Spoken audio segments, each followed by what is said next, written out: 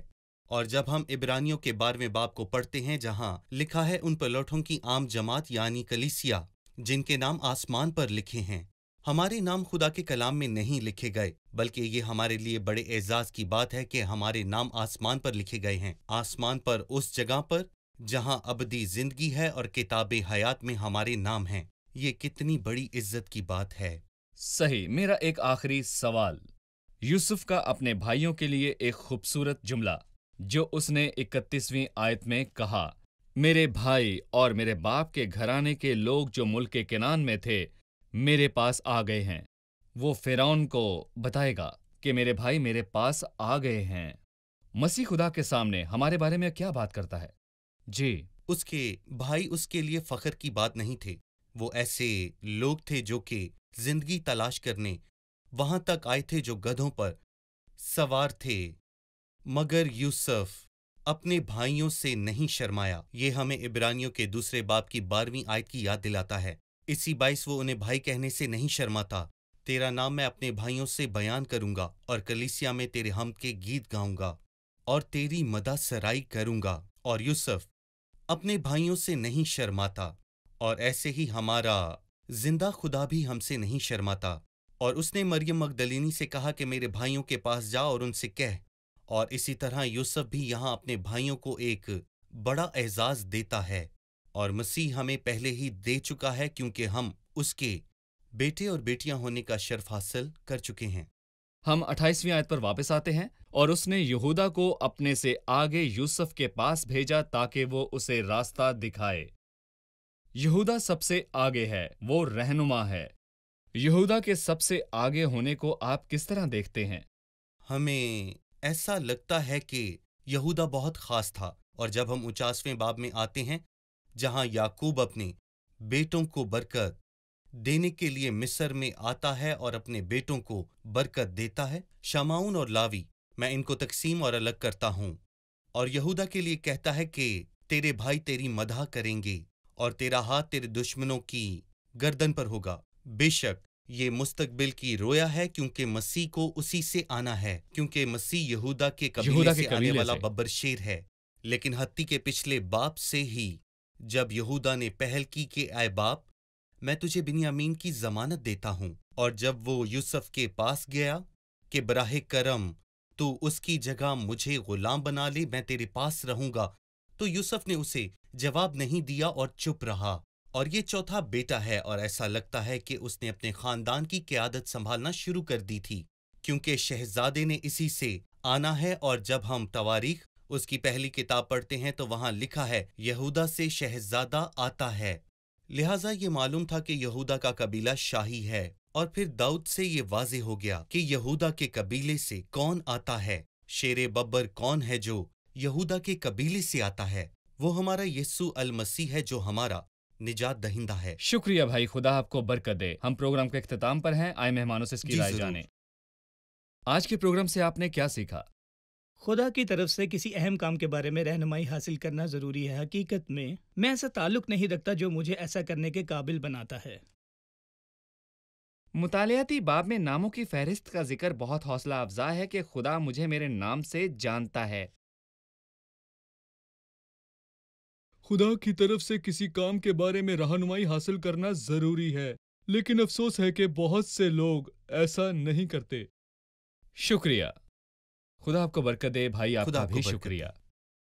عزیز ناظرین، میں یہ خاص الفاظ آپ سے کہنا چاہتا ہوں کہ خدا مجھے میرے نام سے جانتا ہے، جیسے اس نے یعقوب سے کہا، میں خدا تیرے باپ کا خدا ہوں، مصر میں جانے سے نہ ڈر، کیونکہ میں وہاں تجھ سے ایک بڑی قوم پیدا کروں گا، میں خود تیرے ساتھ مصر کو جاؤں گا اور پھر تجھے ضرور لوٹا بھی لاؤں گا۔ خدا آپ کو بتاتا ہے، اگر آپ مخلص ہیں، اگر آپ کو خدا کا خوف ہے، اگر آپ کچھ بھی کرنے سے پہلے اس کے پاس جاتے اور کہتے ہیں قبول کر اور اپنے خادم کے ساتھ چل، اگر آپ کے ذاتی مقاصد اور رجحانات نہیں ہیں تو، اور اگر آپ کسی بھی فیصلے میں خدا کے جلال کے بارے میں فکر مند ہیں، تو خدا آپ کی حوصلہ افزائی کرتا اور کہتا ہے، خوف نہ کھا، میں تیرے ساتھ ہوں، میں تیرے ساتھ جاؤں گا، میں تجھے باحفاظت واپس لے آؤں گا، میں تیرے آنے اور جانے کی باحفاظت ضمانت دیتا ہوں۔ کتنی پیاری صحبت ہے جب خداوند خود آپ کے ساتھ ہے، وہ راستے کے خطرات سے آپ کو بچاتا ہے۔ عزیز ناظرین، میں آپ کی حوصلہ افزائی کرنا چاہتا ہوں اور میں آپ کو خبردار کرتا ہوں کہ آپ خدا کی رہنمائی حاصل کیے بغیر کوئی بھی فیصلہ کرنے کی کوشش نہ کریں۔ خدا کی ذات پر بھروسہ کیے بغیر اپنی زندگی میں کوئی بھی فیصلہ نہ کریں۔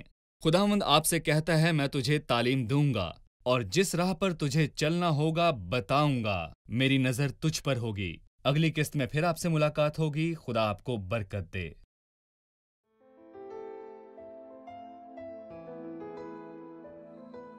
تیرا کلام رہے گا قائم، پہاڑ جب نہ رہے خدایا، تیرے منہ کی ایک بات بھی ٹلے گی نہ، چاہے کچھ بھی ہو۔ تیری مان دیے ہے زندہ، سونے سے بھی قیمتی، میرا دل یہ دے گواہی ہے، یہ کتاب عظیم نازل کرے اپنا کلام، شکستہ دلوں کو سکون ملے، تاریکی دور ہو میری راہیں روشن کر، دل اپنا کلام کثرت سے اے خدا بدل دے، رہائی دے کثرت سے پھل ملاؤ۔ کلام رہے گا قائم، پہاڑ جب نہ رہے خدایا، تیرے منہ کی ایک بات بھی ٹلے گی نہ، چاہے کچھ بھی ہو۔